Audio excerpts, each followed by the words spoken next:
thank you for all coming by this afternoon to offer your thoughts. This is an informal meeting. We don't have a formal PowerPoint presentation. We do have some maps. But my name is Scott Goldstein. We're both from Tesca Associates.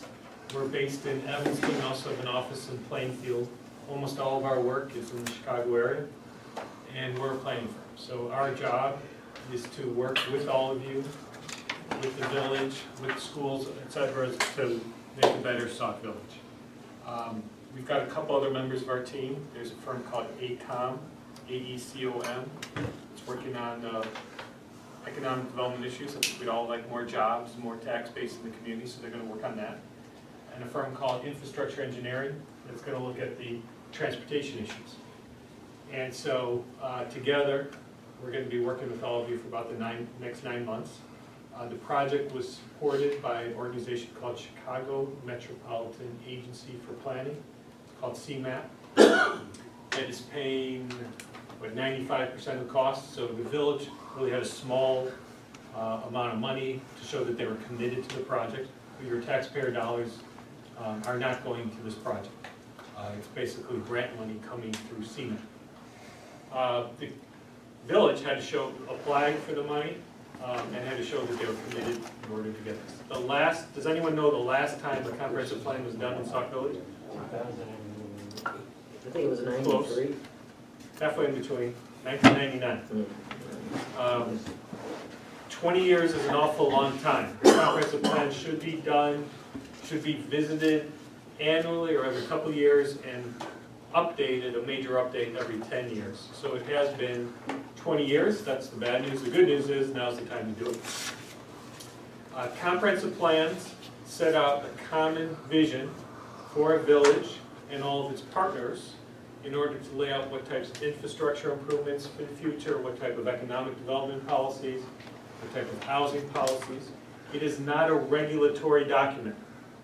It doesn't say you must build this here or you must do that. It is not a zoning document. There may be recommendations that lead to zoning changes later, but this is an advisory document, a good governance, efficient use of tax dollars document. It also, frankly, helps go after those projects and get funding, because if you have a comprehensive plan that the community supports, when you apply for, say, a transportation improvement to make better crossing at 394 and Sauk Trail, you include the plan and you show that this was something that, if that happens to be a recommendation to improve the pedestrian crossings, that the community supports that recommendation. So it makes it easier to get funding for specific projects. So our real goal, I'm going to have a bunch of questions for all of you rather than a presentation, but I just want to share a couple exhibits here and then I'll ask you some questions. So just to give you your bearings, here's 394 that I'm sure you use all the time. Here's Sauk Trail coming across, and here's Torrance and the railway. So what this says is about 31,000 cars and trucks drive on 394 every day. About 5,200 of those are trucks. And so 30,000 is, a pretty high number, and that to some extent is the lifeline of Sauk Village. How you're connected north-south is obviously very important. That's how Sauk Village got developed and continues to grow. 13,000 and 15,000 Sauk Trail is really what's called a collector street. So all the subdivision streets come together, obviously, in Sauk Trail, and that's where you get back and forth. Not a lot of trucks in this area. There's more trucks coming out of the Logistics Center here and the Sauk Point Industrial Park. Up here is Route 30, and these dotted lines, the blue and the green, are the PACE service. So in terms of transportation, what do you think, when you move and you get around Sauk Village, what do you think is the biggest asset for transportation here? Like, do you drive the most? Do you take the bus? Do you ever go over to take Metro? Do you take PACE? How do you get around? Drive. Has anyone taken PACE in the last year? No one here. Anyone taking Metro? You pretty much drive everywhere you go. How easy, like when you drive to a place and you have to go 2 or 3 places, say if you're going to go to the library and you're also going to go to the restaurant, the American Family Restaurant, would you get back in your car or would you walk over? You're going to drive. Okay, you're going to drive more. Would you like it to, like right now it's kind of hard to do that. It's kind of hard with the sidewalks and there's not a lot to see in between. Do you think that would be a good idea make it a nicer walkway where you're more likely to walk or bike, or your kids or grandparents, if it was improved? Maybe? No, not so much, you drive. I don't think so, no. Gotta drive in the first place. A lot of people on Sauk Trail walk into stores. Okay, They may not have cars, or they Some may people not don't have have cars cars. during the day. okay. You know, so there is a need for that, for sidewalks on Sauk Trail. Okay. Can you think of, like when you go out to dinner, what are the different places that you might go out to dinner? Indiana. Indiana, okay. Where? Like Dyer. In Dyer. And that's a lot of the chains and along with some of the locals. What other places do you tend to go? Culver's right down the street, yeah, it's convenient. Okay. Are there any like local downtowns that you go to? Like if you're gonna go a little further away, what's a place that you like to go? Sure. Cherville. What then? So in Cherville, what do you like about it there? It's got everything. It's got round the clock, which is reasonably priced. It's got Walmarts. It's got the Stack of Ventil. China Buffet. It's got the Strachan Van Tillis. Alden's. Movie theaters, everything in there. Yeah. Okay. So what would it, what of those things that you have to go to would you like to have in Sauk Village? A larger grocery store perhaps, or a grocery store that offers. So you've got a more small fresh- grocery store here, yeah. So you'd like that grocery store. Yeah, fresh stuff, not expired. Go to Aldi's, when I was there, we stopped at Aldi's all the time. There's a lot. So you'd like A to lot have a of us grocery old store, people all that these, likes Aldi's.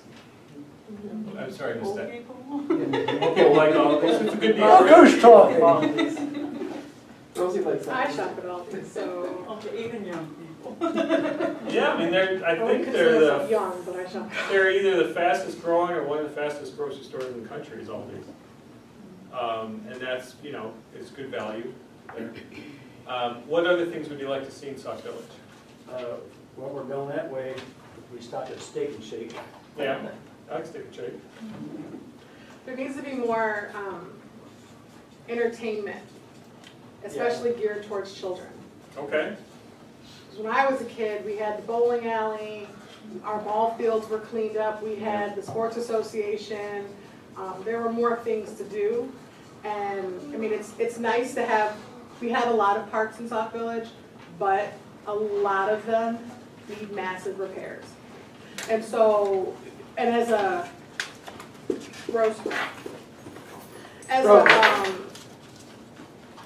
mom, I know that there's not much that I can take my kid to these parks here. I mean, I go to Dyer to Fun Inflatables. I go to Lake Station for Bellaboos. I go to different things to take my son because I can't take him anywhere here. And the parks, they're not exactly, some of them are in neighborhoods, you know, Right. but a lot of them, like the one behind Village Hall, no one really lives there to go to that park. The one, I guess the one on 223rd, there are some homes around there, but Right. they're not really accessible to a lot, and it's difficult. So if we had something that I think Sherry mentioned movie theaters, something like that, something that can attract younger families or people with grandchildren who are looking for things to do, even if McDonald's had a play place, something. And we don't have So that. there's two things we talk about that for family-friendly kids. One is parks and open space, which is more of a government kind of thing. And the other is more private businesses that can also do that. So let's take the parks first. So you've got 1, 2, 3, 4, 5 or 6 parks around Sauk Village. And it's come up, so we've already had an advisory committee and presentation to the village board, but you're still pretty early in the process. The one thing that's come up is that most of the parks just have a little bit of playground equipment, but there's no real thought to one park provides this and one park provides that. If there were features to add to the parks, what kinds of things would you like to see in the parks? Splash The pads. splash pads come up, yeah. You could have rock climbing walls, Rock climbing wall. sand, like the sand pits. other things. I know in St. John, in their like community park, they have a playground, and then they have a splash pad right next to it. And I think that that would be amazing. You can say something? The village has received a grant, which is just about to expire, to work on the Arrowhead Park, to upgrade the baseball field. Right. To make a walking path down there, and doing a playground, I think. So, That plan also included batting cages and a lot of other things too, but it's about to expire, so they didn't follow through with that grant. Were you gonna say something? Oh, yeah. You know, everything's a great idea, but we forgot the main portion. Our parks aren't being used because they're not safe. The equipment's not safe, and the child is not safe being there because of lack of supervision. Okay. So let's take that one thing at a time. So the equipment's very old in all the parks I've looked at, and it does take grants. It's expensive to redo a park. We are looking at a long time frame here. So for example, if we said, you know, let's improve these 5 parks, that's probably going to be, you know, done one at a time, but at least there'd be a view of, you would know that maybe the park closest to you isn't going to be improved now, but you can probably drive over to the other park, but we also make it safer to ride bikes to the other park and improve it. In terms of public safety, we have a lot of experience on that. We did work on another park in another community that actually included a splash pad. They were able to get some state money to do it. So there are some principles of design that help make public spaces safer. And one of the things as we move along the project, we're going to incorporate those principles. The other thing is safety is all about the people. So I think part of this also has to relate to the churches and the other clubs and other activities. Like for example here at St. James, that park is right in front of the church. I imagine it feels pretty safe there compared to some of the other parks that are kind of tucked back behind, you can't see them. Arrowhead's really hard to see now. It's behind the junior high. And so one of the things we want to do is apply those principles. So, you know, there's people walking, you know, if you're in that park, there's a good chance there's someone in the church that's there and can see that. And so we really want to marry the people in the public spaces to have a safer space. But we agree with you, safety is very, very important.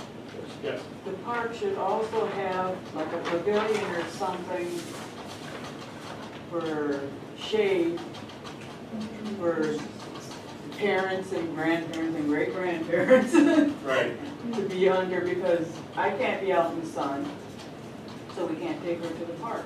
Yeah, those shades. Benches too. Shades No important. Benches, ideally a water fountain. Those are kind of elements that make successful parks.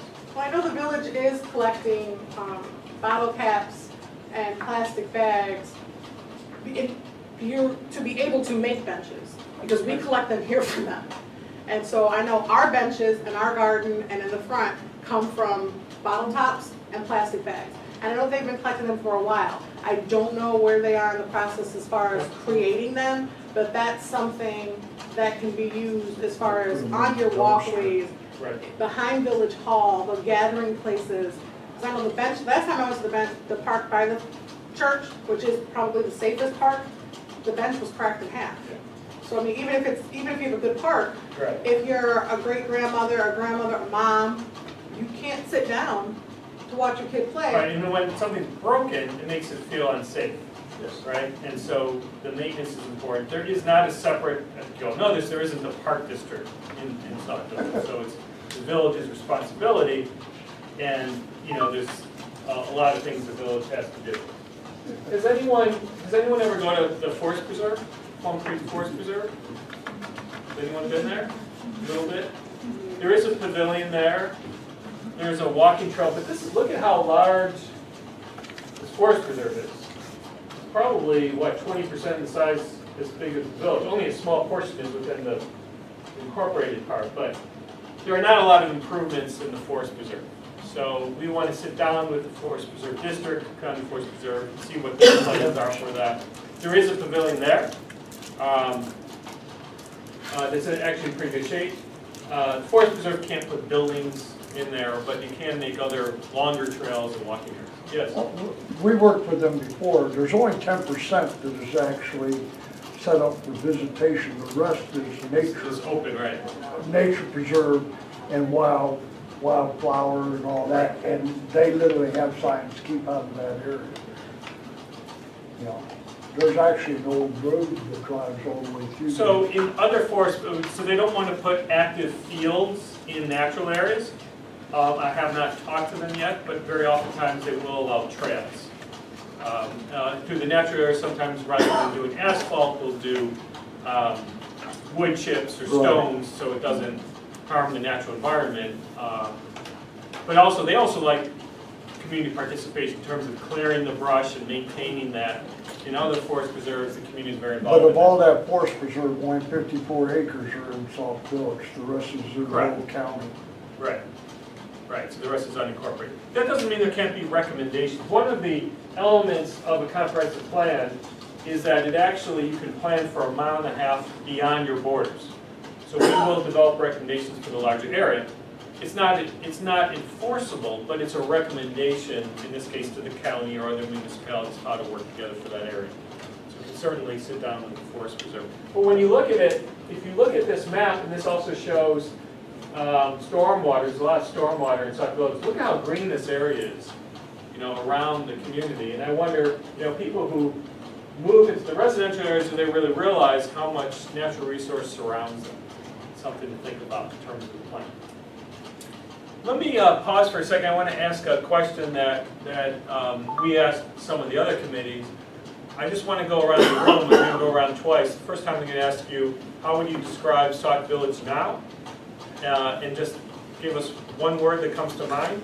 And then I'm going to go around again. How would you describe Sauk Village in 5 to 10 years if we're successful in improving the community?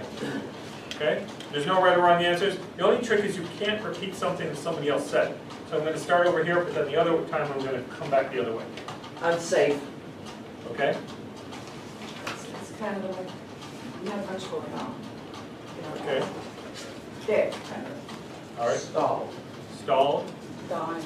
Dying. Oh, How do you abandoned, describe Sauk Village now? pretty much abandoned. Abandoned, okay. Ghetto. Okay. Sad. All right. Scary. Scary, yeah.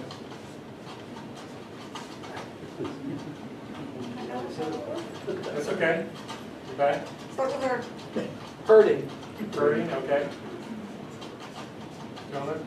That's my wife. Okay. That's your I'll wife? take you my Oh, answer. hurting. Different. Different, okay. All right.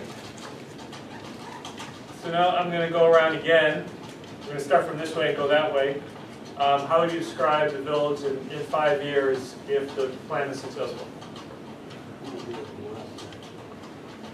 Use the same word. Okay, that's fair enough. I don't know that- You're going to stay different? Okay, you don't want to be like everybody else. That's perfectly fine. Can I ask you this time? No. No, you're... That's okay. Okay, we keep going. How would you like to see the village in 5 years? Non-political. Non-political, interesting. Okay. Absolutely. Okay. Can I ask you 5 years? 5 years. It should be improved a little bit, but ain't too much. What's that? Be improved. Improved, okay. Not much. Okay, 5 years not a huge amount of time, I get that. If it doesn't work, it's gonna be scarier.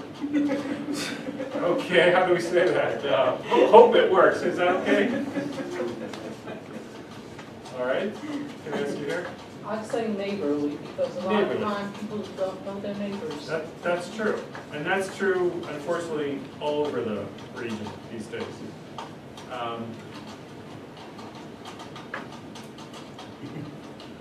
I have no idea. Fair enough. It is. It's hard to picture, okay. Hopefully vibrant. Vibrant? Okay. All right. Hopefully. Hopefully, we got a hopefully already, yes. Hopefully safe. Safe? Okay, we like that. Less blighted. Okay. More cohesive. More cohesive, okay, I like that. Safer. Safer, okay, very good. Gonna let Bobby catch up with us. And safer. Okay, so then the next question is, let's leave, I guess we've got a little room up here. So if we look at that lower right, different, non-political, improved, open works, neighborly, vibrant, safe, less blighted, more cohesive, and safer. What would it take to achieve that? What do you think would have to change to meet that vision? Miracle. Working together. Okay, let's get. Okay, we have more policing and working together. Is it good? Culture change. Culture change, let's come back to that.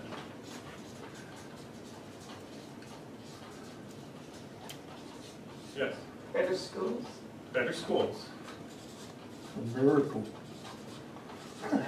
There's some of the most underfunded schools in the state, of course, are right here. What else? Better government. Better government, okay? Comment. Programming. Okay, Business. Honest government. business. That's the first time that's actually, we made 20 minutes without saying that, so that's interesting. Yes? Open communication. Open communication, very good.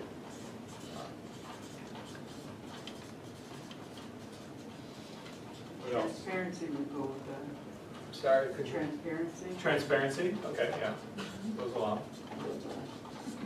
We don't have that. Okay. Anything else? Not yet. Okay, that's a really good list. I want to take the two, working together and cultural change. Who wants to talk about that a little bit more? You brought up the cultural change. Tell me what you mean by cultural change. I think that there are many people in this room, in the community, who have been, they're apathetic. They have maybe tried and have not seen the benefits of their trying. They have, whether that be programming, whether that be trying to bring something to the community, and it's been shunned one way or the other. So I think a lot of people are just tired. And I think that the village in and of itself needs to change that, but it's not going to happen unless there is, like my mom said, working together. And that's neighbor to neighbor, that's neighborhood to neighborhood, that's municipal bodies working together to promote this to the neighborhoods. But there needs to be a sense of everybody at every level working for the same common goal. Because if you had that, your parks would be safer because people would be out looking for the parks. If you had that, you'd have volunteers who actually felt like they were appreciated to do something, to help with the cleaning up, to help with the rebuilding of the parks. I mean, I know I'm looking around at 4 people in this room right now that could rebuild parks. They would never dare to try because of whatever would happen, you know, but the 4 people in this room right now that could rebuild half these parks in a matter of a weekend. Yes. Okay, I know I've been saying that, but you know what I think it is? This child right here. Yeah. When this girl was her age, you could take her to the park. There was no 20-year-old in the park with her. It was all kids her age. We didn't have kids coming to the park, 15, 16 years old, sitting on the front. We didn't have that. So what we need, again, as far as the village is concerned, is to have more parents input on things like that. And don't be shut down when we go to talk about it, such as the grass is over her head. So how would we let her go to the park? We can't do that. Can't do that. So these are things that we have to get back to when you come into this village. Very good. Can I, oh, you, okay? Over the years, they've generally had a plan as far as we're gonna clean up the ball fields, they get public works out there, they get volunteers, and everybody works their asses off. Right. But nobody looks at the broad picture. What happens now? Right. There's nobody out there to cut that grass again. There's nobody to pull weeds. There's nobody to clean up the garbage. Right. So we're right back at square one. There's nobody to run programs out of it. If there were Exactly. programs that were happening there, They would then be people done. would see that. And you Exactly. would, like when the Sports Association was here a million years ago when I was a kid, you had volunteers then that would help That clean took out care the of the weeds and kids. because you took care of your own. And that's the problem. You have people here who are either because they feel so dejected Yeah. or because of whatever reason, they Right. don't take care of their own anymore. Whether that be the neighborhood, they're not picking up I garbage in agree. the Right. streets, nothing. Yeah, There's thousands of people out here that would be more than willing to get involved, right.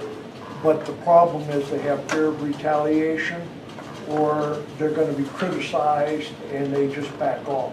So I was, one of my first plans was down in Bloomington, Illinois. You know Bloomington, Illinois State, and it's down there, Normal. And it's kind of tired, particularly that part of town, the west side of Bloomington. And we had a big public meeting. There must have been 100, 120 people there. The mayor was at the meeting. People were real angry, and they said, I bet we couldn't even get land for a community garden. And the mayor got up and turned to his staff and said, why can't we get land for community? They did provide land for the community garden. This was in 1999. That community garden is now twice the size. It now accepts food stamps and all this great stuff. They're renovating homes, etc. And that was just a group of people. So I can understand how you feel that you got involved in things in the past and then you got shut down, is what I'm hearing. And the only thing I could say about that is how to start again, because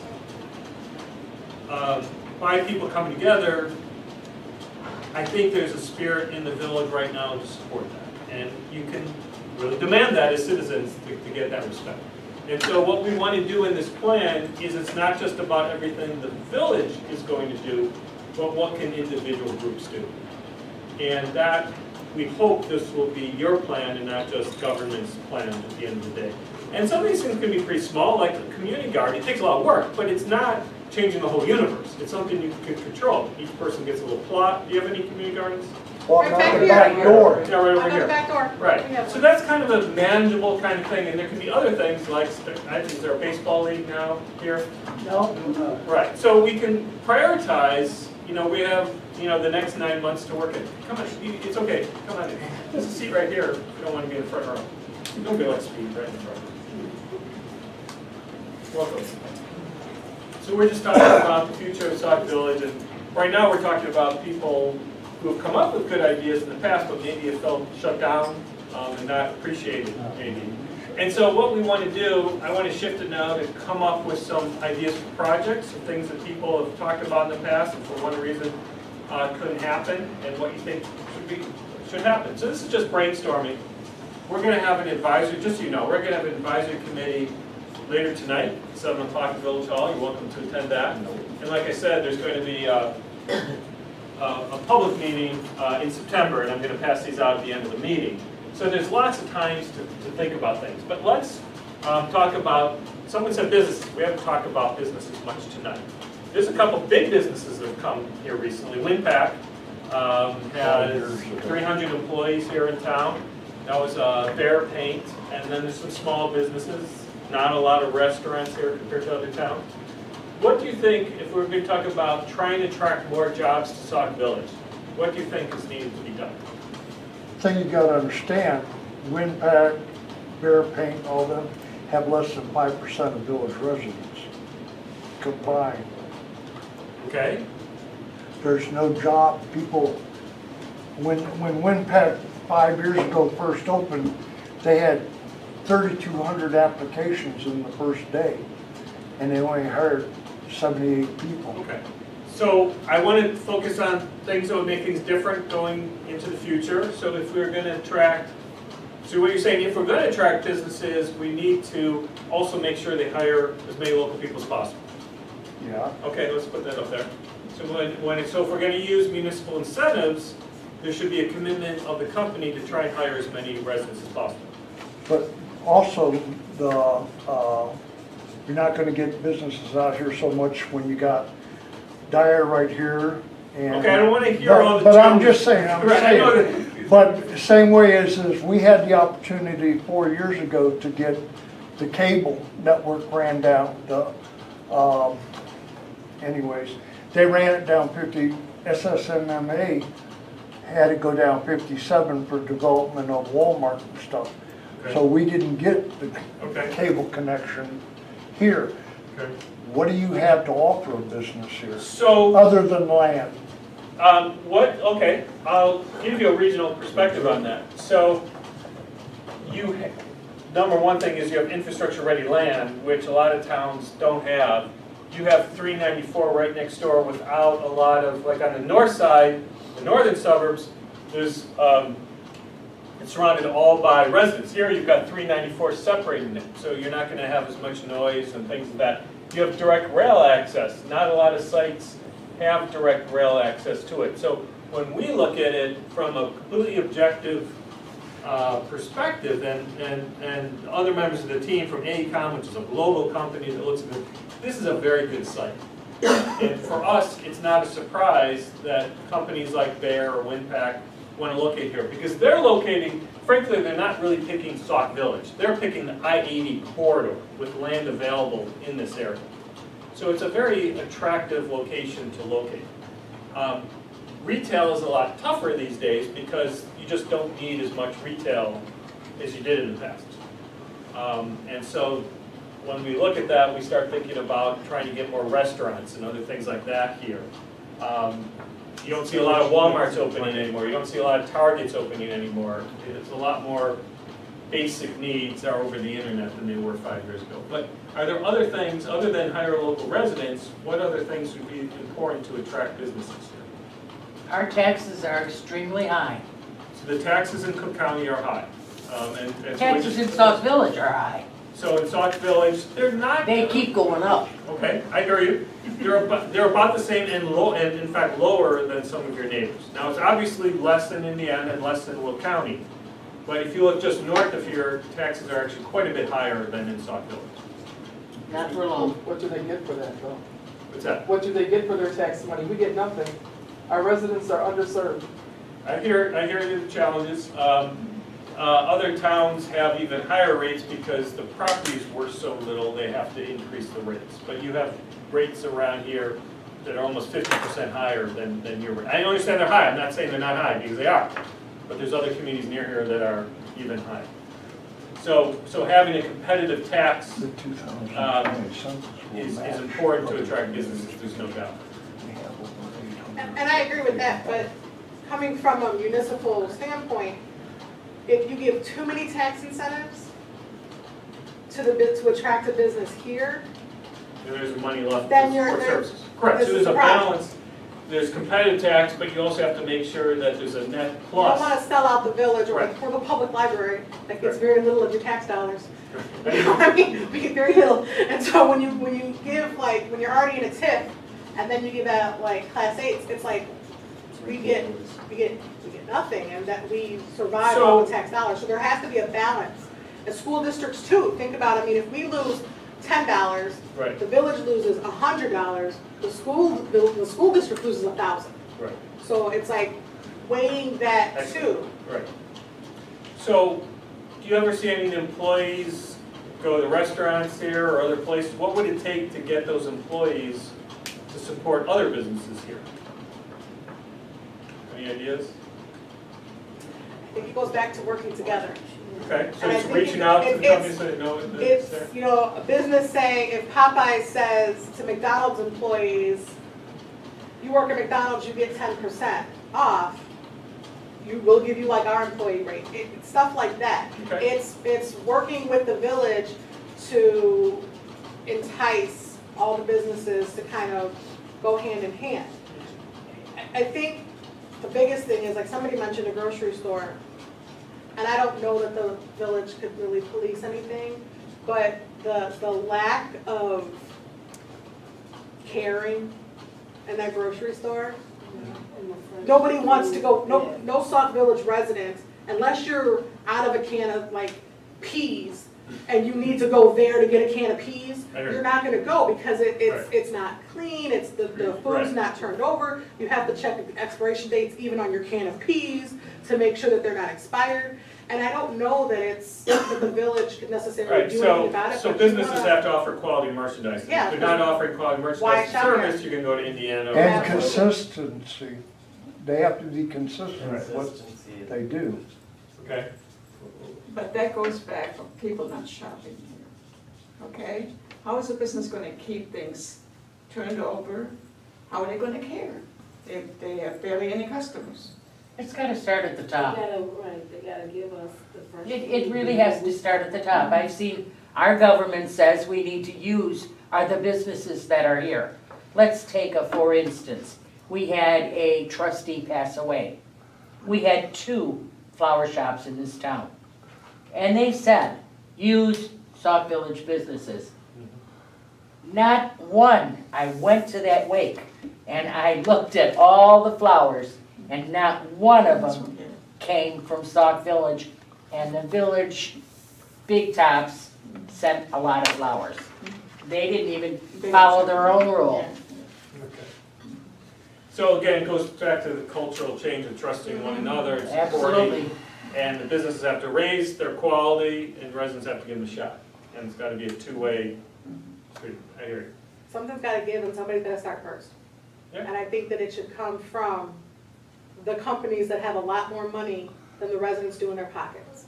If their Fair companies are, if they look nice, if they've got good quality products, and if they get their names out there, hey, guess what, we've heard, we've listened to you, we hear you, we've changed, Right. you're gonna bring people in, which is then gonna bring money into the Is there store. an example of a business here that really is a good partner? Anyone think of anyone? Dunkin' Doing this Donuts. job? What's that? Dunkin' Donuts, Dunkin' Donuts. that's a good Dunkin' example. Donuts, what do they do? Well, whenever we need fundraising, they take care of us, and, they're friendly when you go in there, Uh-huh. and, it's always been a That's good good to know. place. So was it Walgreens involved also? Same thing. Really? They always say yes? Walgreens is very They're good too. always helpful. Both those, a lot of So them that's know the unusual, a lot residents of by name. Walgreens don't have a consistent manager and are not This is a good involved, so Walgreens. that's good to know. I'm sorry, A lot of the, both Dunkin' Donuts and Walgreens, if you're a regular customer, they call you by name when you go in there. that's wonderful, You know, they know the residents. okay, Popeye's chicken. Yeah. Popeyes Yeah. as well, Yeah, they're usually pretty good about helping out. it's good to know, okay. I'm gonna move on to transportation. So we were talking about before, one of your greatest strengths, of course, is 394, and then the east-west into Indiana and further west. Since it came up, I can share some numbers that Bobby ran actually, of where people are coming from. So every day, every work day, 1,200 Sauk, so there's 10,000 people in Sauk Village, right? So the most common, not surprising, the most common direction to go is north, right, to work. So they're going to Chicago or to other suburbs to the north. After that is the southwest Cook County and northwest Cook County. People are going as far as Schaumburg and even beyond Schaumburg, just in the top 20. Schaumburg hits the top 25. So I think you notice that South Cook County has the longest commute times of anywhere in the Chicago area, by far. And that's because a lot of jobs are north, obviously. So you've got 1,200 people going to Chicago and South Cook, and another 650 going to the rest of Cook County. About 130 live and work in Sauk Village, so that's what you were saying before. Why aren't more people offered jobs? About 130. Not very many people working in Indiana, only a couple hundred, which surprised me. In fact, 480 Indiana residents work in Sauk Village, but only 219 work in Indiana. And same thing with Will County. I didn't know we had that, oh, well, I guess with the impact in that we had that. Oh, many. maybe, I'm like, I don't know, 480 jobs. Wow. You've got a lot of jobs. Yeah, we do have it with actually. the industrial park and, yeah. Well, with that, And then same thing with Will County. I thought there would be much higher in and out of Will County, but only 124 live in Sauk Village and work in Will County, and only 91 Will County residents come in. So your biggest strength is going to the north, and obviously part of this is trying to get more jobs. We have met with some of the economic development groups in this area, and they really want to help Sauk Village out as well, because it's important. So in terms of transportation, what we've been told is one of the key issues is just making the intersection safer. It really doesn't feel very safe to cross the street. There is no sidewalk on Sauk Trail at Torrance. So people are walking in the dirt, and I see them, they're walking in the dirt to get to where they're going. And this is 2018. You can see it on here, these blue hashes are where sidewalks are, and you get over to the intersection, there's no sidewalk on 3 of the 4 sides. They don't use them anyway. You don't use the sidewalks? No, even if the sidewalk they was walk there, in the you middle walk of the in road, all over. Okay, fair enough. I do see on the north side of Sauk Trail, there's a dirt path right along the road where the sidewalk should be. So that's kind of a basic thing. What other transportation improvements would you like to see? Well, we had a resolution with Cook County and Stager to put a bike path from Sauk Trail all the way down to the school, 394. 394, but the board didn't agree to follow through with it. You mean to the high school? To the high school. I think that's underway, isn't that underway? Well, if it's underway, it was voted down at one time because Okay, might be, Yeah. but I think it's back on the table and that's I hope it happening. is, because we lost a very important missed opportunity because of the board not working together. So those things happen, that's what we're trying to get beyond, but I think that's back on the table and that's happening. But that It's is, good, because the current mayor was against it. Yes. He It'd be voted- nice to see He it voted happen against it, so under this if being in a administration. new seat and gives a new perspective, and now he sees that that's a good idea, then that's good. Maybe some other things will follow suit. Like the Osland grant where we had all that money to fix the parks, that never happened. Maybe that'll happen now too. okay. So we need, so there's I think a sidewalk's being installed over to the high school. What about, we talked about before, there's not a lot of amenities in the forest preserve. There's like a small walking path. What about trying to get a trail from the village, have a nice safe way, if you're here and you wanted to ride a bike for extra, even have a car, when people go off to college or go off to University of Illinois or Indiana or wherever they're going to college and they're used to all those amenities, don't we need those people to move back here? Aren't they kind of used to having that stuff? I'm not I sure. think bike paths would be a great thing. I mean, I know, you know, some people don't exercise, I do. And in Orland and Homer Glen, they have Yeah. paved bike paths. You can go 100 miles. And it's really nice. They have benches where you can rest. They have outhouses. I mean, I think that would be a nice thing. Isn't there something in the plan that there's supposed to be like That's what, a bike trail all the way around? we're actually part of the Millennium Reserve, Right. and nobody's bothered to really work. John, So I don't know if there were any recommendations coming this far no, south. they're not. They were all further They north. stopped. Right, so one of the things we want to do, so the Millennium Reserve is a big consortium from Chicago across the suburbs into Indiana. Do you want us to spend some time on trying to connect Sauk Village to those regional trails? Well, what's funny, the part of the Millennium Reserve, Dyer connected to it, Park Forest connected to it, Chicago Heights connected to it, and we were left out. Okay, well, I don't know if it's too late because it's a very long-term Yeah, project. 2020. And at It's least. 2025, actually. Yeah, so the idea of connect to regional trails into Indiana and through the forest preserves, the Burnham Trail and other Right. trails. If there's some distance away, and so we have to figure that out. There are quite a few people that walk east of Torrance to Indiana also. Yeah. So there's no safe way to go east of Torrance? No. Even driving, that path there's been multiple accidents there throughout the years. The way I it can curves. attest to that. It's, And It's if not they safe. put up this, gas station, service station at Torrance, or at 394, Yeah, they have to do something with Sauk Trail from 394 into Indiana, because the so safety truck along Sauk traffic Trail. for alone cars too. will be unbelievable. Okay.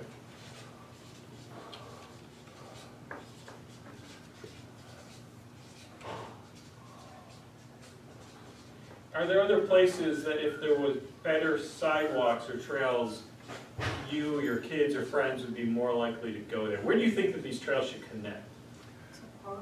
To parks, right. Yeah, so right now, it's real spotty as to, one of the things that we've been looking at, oh, here, you can see it. All the churches and parks along 223rd Street, that gets you all the way over, actually this, all the way over to the forest preserve. And that's something we've been looking at. There's a median in there for certain parts, and could that really be improved and landscaped better and better trail? Some of the sidewalk, one of the places I've been yelling for the last 30 years is from Sauk Trail north on Torrance Avenue.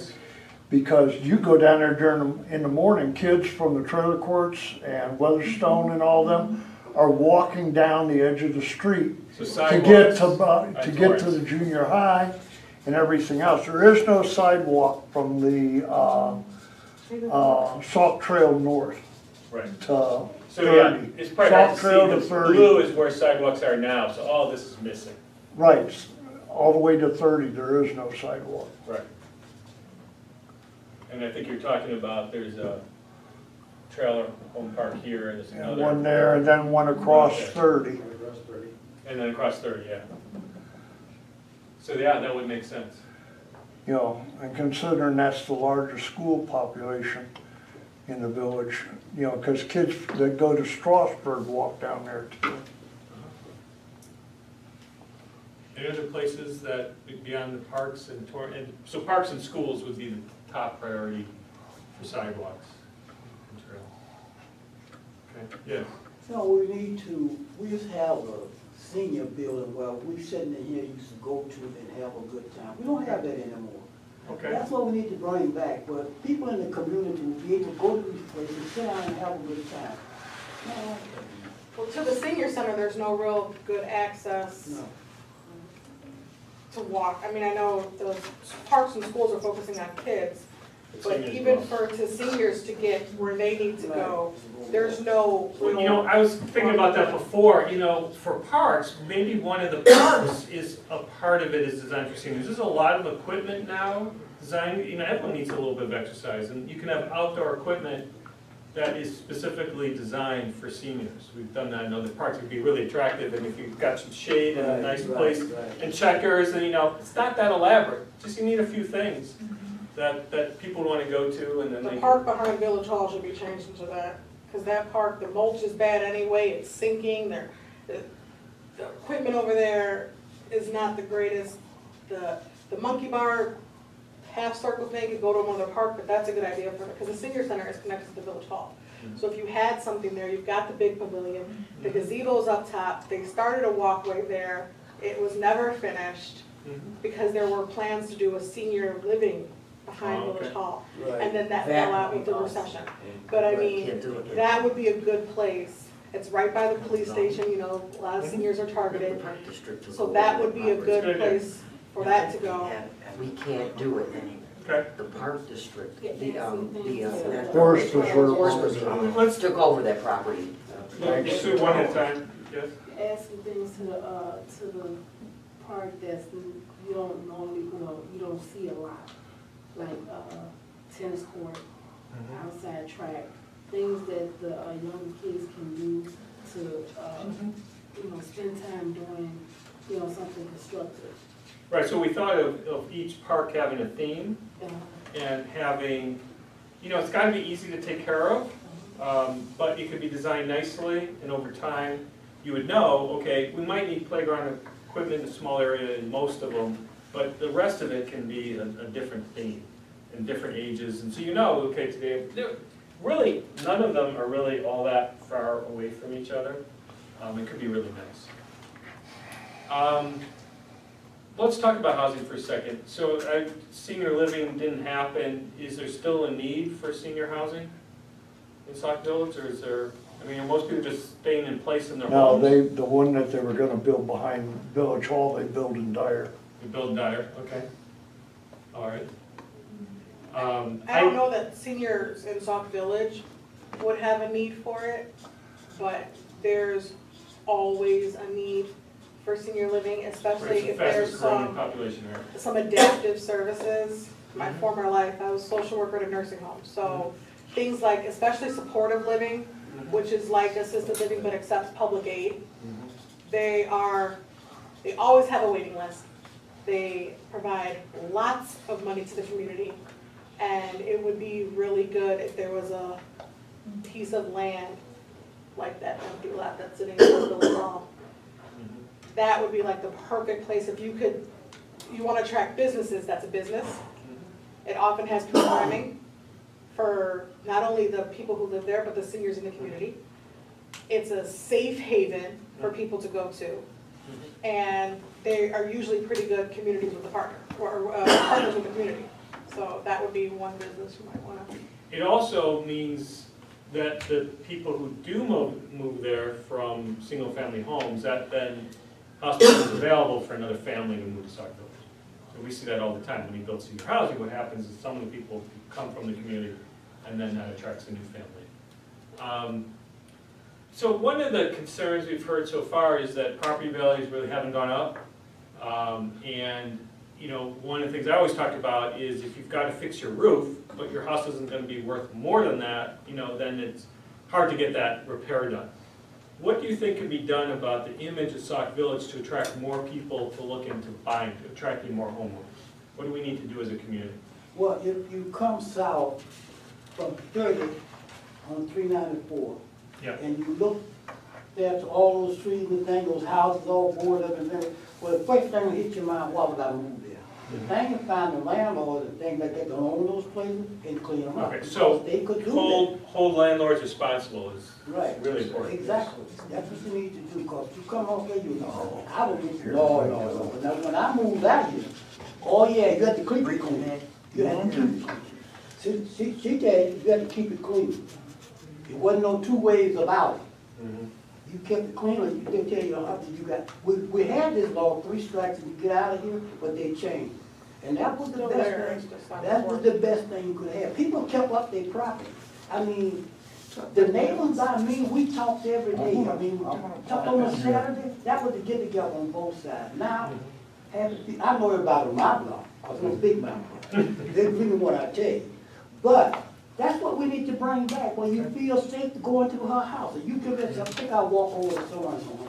It's not like that anymore. Yes. Yeah, just for instance, in your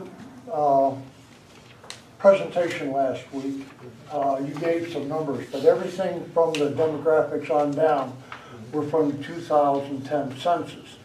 Give you a realistic view. Houses for sale in Sauk Village is 101.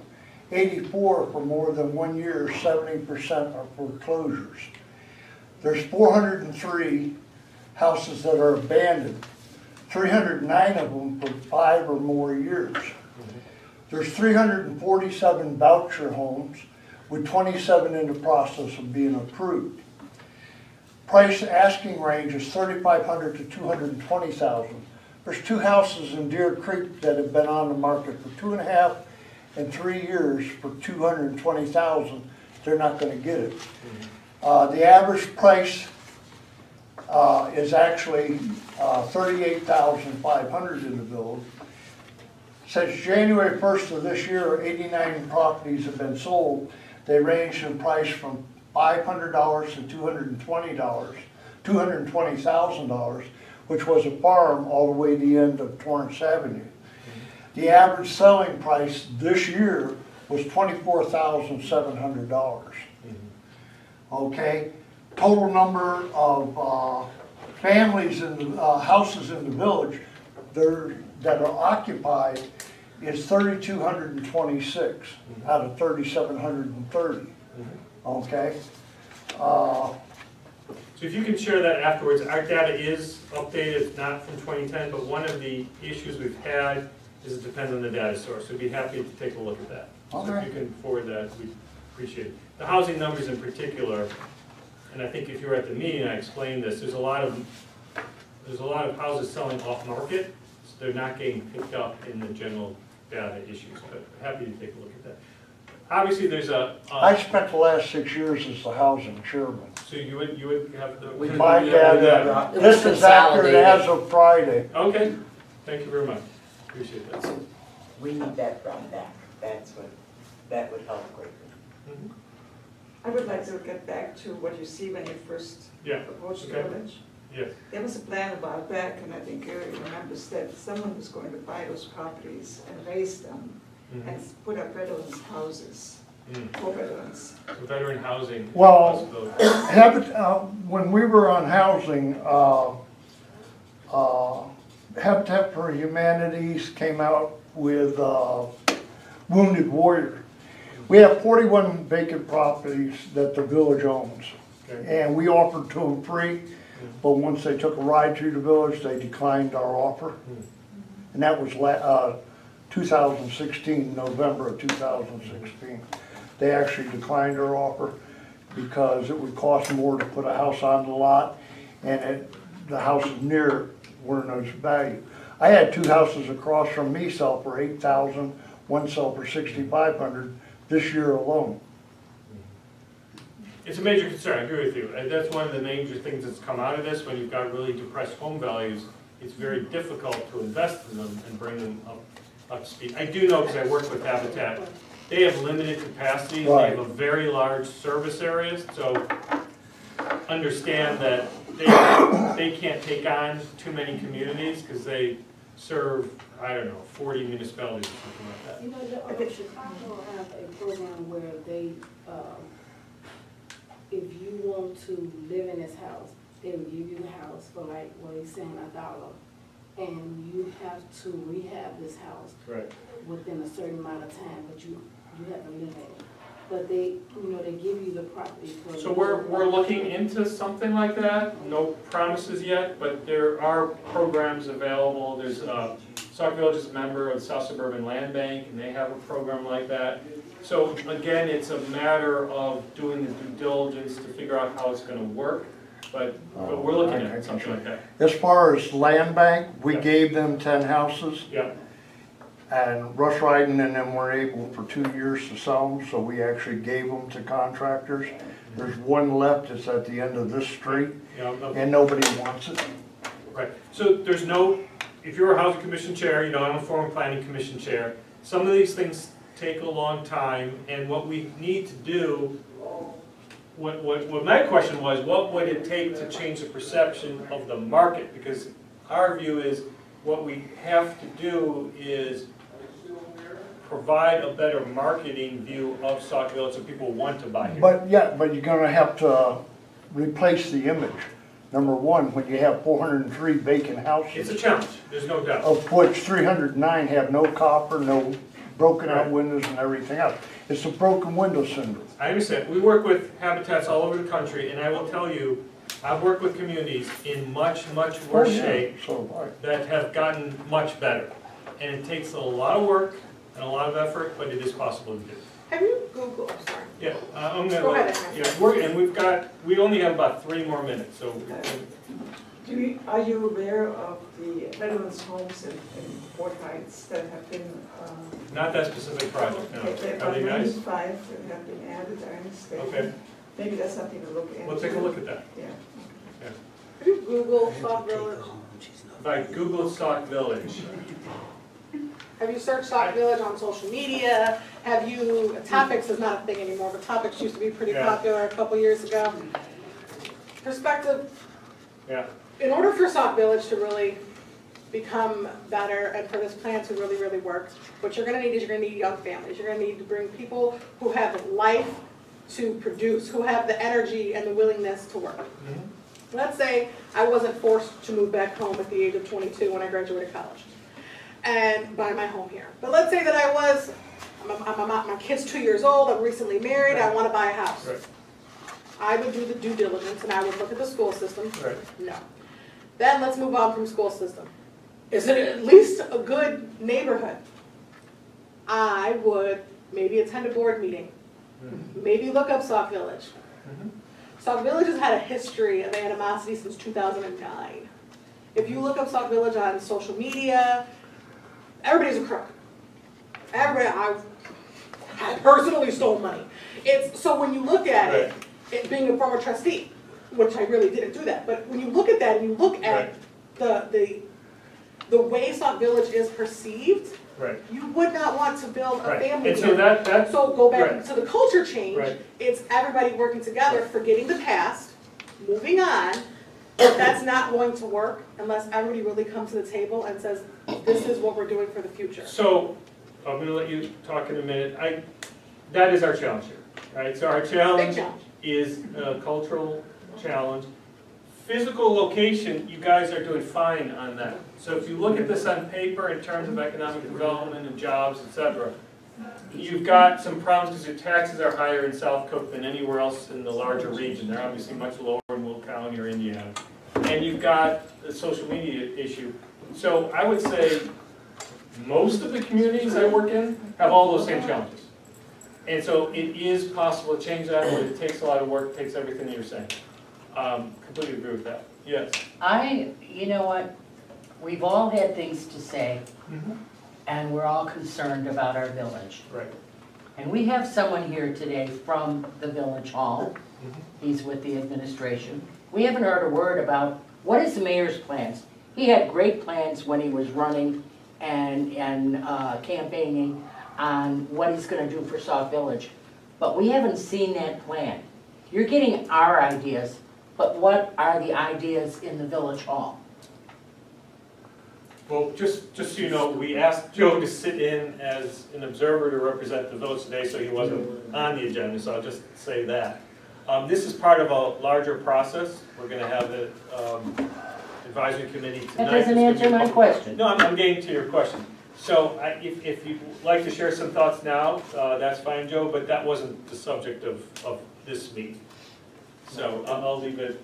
And I'm not gonna speak to the point, I mean, I'm not here to address the situation with differences with the administration. That's, that would be a better time for a place, for that would be, at Village Hall. Yeah, so there will be plenty of time for that. This is part of the plan, I would Right, assume. so tonight, this meeting was all about listening to you. I didn't show the whole PowerPoint like I got up in the meeting. I've got 40 slides here, I could have done that. I wasn't here to talk to you, I was here to listen to all of you, and he was here to listen as well, but there will be plenty of opportunities for that. There is a plan for progress, I'm sure you're aware of, that came out last year that the mayor led. And we hope that this whole process gives all aspects of the community a way. And one of the things I often say is, I wouldn't expect everyone to agree with every single project. That's not what cooperation is. What we hope is, when the plan develops, that there are some projects that you really want to get involved in, and that you want to do that, but no one's going to agree with everything. That's just kind of unrealistic. But we hope everyone will agree with most of the ideas and the overall vision and goals, and then can pick some projects, whether it's the ball field, the senior park, whatever, that they can make a difference in. So we're, yes? So once this is all played out, what is your plan to, what do you do once you've got all this put together? So what the real, there's a couple answers to that. The best part of the plan, if you ever look at a good plan, is you go to the back, because it lists all the projects and who wants to step up and take leadership to do those. We're going to help identify resources for as many of those as possible. That doesn't mean there might be a goal to build a community center, that we don't know where the money's going to come from now. We don't want every goal to be the big, hairy, audacious goal. We want a couple of those in there, and then we want some real doable things. I mean, the sidewalks, and there's some practical things in here that can be done. CMAP, who is funding this plan, is committed to continue to work with the village in terms of following through to the project. We've met with South Suburban mayors and managers. We've met with other organizations, economic, Reggie Greenwood's group as well. So I think there is, South Suburbs is kind of a special place in my mind. The challenges are greater here than anywhere else in the Chicago area, but also when you look at some of the trails that have been, a lot of things have been done here in the last 10 years that people thought would never, ever, ever happen. So I don't think we should, I mean, the theme of this is define the dream. We do want to dream at this point. We need practical things too, but we really hope that we don't limit ourselves to only near-term actions. Bobby and I are going to stay a few minutes if anyone has additional input. But we really, this next meeting in September is only going to be as good if you all reach out to people you know and participate. There's also, as of tomorrow, not quite yet now, there is a survey. If you go to the website for the project, SaukVillagePlan.org, that you can take. It's only a, what, 9-question survey? Yeah, it's very short.